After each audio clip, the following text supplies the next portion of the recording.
సంచలనం సృష్టించిన గాదే సాయికృష్ణ అదృశ్యం కేసులో మరో సంచలన పరిణామం వెలుగులోకి వచ్చింది. కేసుకు సంబంధించి కీలక సీసీటీవీ ఫుటేజ్లు మాయమైనట్లు సమాచారం. కృష్ణలంక పోలీస్ స్టేషన్లో ఏడాదికి పైగా రికార్డులు డిలీట్ అయినట్లు ఎస్ఐటీ దర్యాప్తులో బయటపడింది.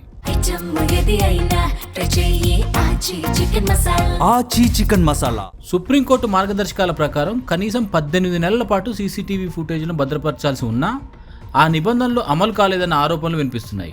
మాజీ సీఐ నాగరాజును కాపాడే ఉద్దేశంతోనే ఫుటేజ్లు తొలగించారనే అనుమానాలు వ్యక్తమవుతున్నాయి.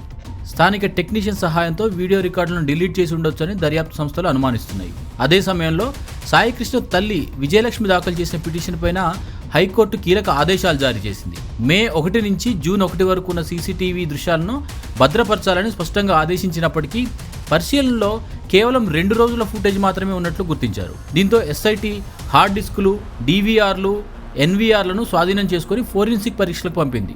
తొలగించిన వీడియోలను తిరిగి రికవరీ చేసేందుకు ప్రయత్నాలు కొనసాగుతున్నాయి. మరోవైపు మార్కాపురం నుంచి సాయికృష్ణను కృష్ణలంక పోలీస్ స్టేషన్కు తీసుకొచ్చారని, అక్కడే చిత్రహింసలకు గురిచేసి ఉండొచ్చన్న కుటుంబ సభ్యుల ఆరోపణలు మరింత బలపడుతున్నాయి. అయితే ఈ ఆరోపణలపైన అధికారిక నిర్ధారణ ఇంకా వెలువడలేదు. కానీ సీసీటీవీ ఫుటేజ్లు మాయం కావడంతో కేసు పైన కొత్త అనుమానాలు వెలువడుతున్నాయి.